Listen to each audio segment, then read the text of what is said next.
Long before the concept of humane justice, civilizations crafted nightmarish contraptions to exact punishment. Join us as we embark on a chilling journey through history's darkest chambers where cruelty knew no bounds. Our tale begins in medieval dungeons, where the Iron Maiden awaited its victims with cold metallic jaws. Imagine being locked inside, surrounded by menacing spikes that pierced flesh with each agonizing breath. The Judas Cradle, a torture of twisted ingenuity, elevated suffering to an art form as victims were lowered onto its pointed tip, their bodies slowly impaled. The torturers reveled in the slow descent of agony, a macabre symphony of screams and despair that echoed through the dungeons, leaving no soul untouched by terror. The rack, an instrument of torment and confession, stretched victims beyond human endurance, dislocating limbs and shattering bones amidst screams echoing through stone walls. Each turn of the wheel brought excruciating pain, a relentless agony that tested the limits of human resilience. The rack wasn't just a physical ordeal, but a psychological battle, where the promise of release was overshadowed by the dread of prolonged suffering. Victims endured hours, sometimes days, suspended between life and death, their bodies twisted into grotesque shapes by the merciless contraption. Fast forward to the tumultuous streets of revolutionary France, where the guillotine stood as a merciless arbiter of justice. Its swift blade fell with finality, severing heads from bodies in a spectacle that both horrified and fascinated the masses, marking the end of countless lives in a crimson tide. The guillotine's efficiency was matched only by its brutality, a cold executioner that left no room for mercy or redemption.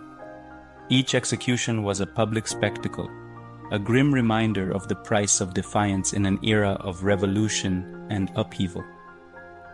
Across Europe, the Spanish Inquisition wielded fear like a weapon, employing methods designed to break the spirit and extract confessions. The waterboard, a drowning torment, the strappado, where victims hung by bound wrists, and the dreaded pair of anguish, an infernal device violating the most intimate recesses of the body, all served as instruments of terror and submission. The Inquisition's cruelty knew no bounds, as they sought not just confessions but total domination of mind and soul. Those who fell into their grasp faced a descent into a hellish realm of pain and desperation, where survival often meant betrayal of one's beliefs and loved ones. Amidst whispers of witchcraft, innocent women faced trials by fire and water. Bound and accused, they endured drownings, burnings at the stake, and torturous examinations, their cries unheard against the roar of fanaticism and fear.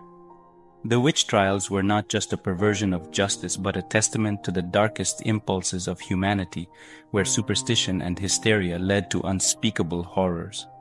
Innocence became a liability, and the accused faced not just physical torment but the condemnation of society itself, a condemnation that scarred generations with its injustice. In the modern era, the echoes of past cruelties reverberate within prison walls. Solitary confinement, once deemed a remedy for society's ills, devolves into psychological abysses where time stretches, sanity fractures, and the self dissolves in isolation's relentless grip. The isolation becomes a slow descent into madness, a silent scream that echoes through empty cells and haunted minds. Controversial punishments like public floggings and amputations continue to stir debates on the nature of justice and the boundaries of human rights, challenging our perceptions of punishment in an ever-evolving world. Beyond borders, cultures intertwine with barbaric legacies, where stonings, amputations, and public lashings still stain the present with echoes of ancient wrath.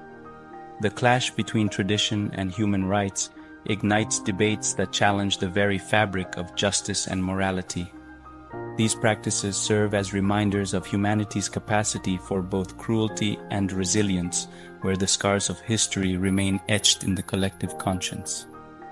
As we navigate the complexities of justice in a modern world, let us not forget the lessons of the past, lest we repeat the horrors that once defined our darkest chapters.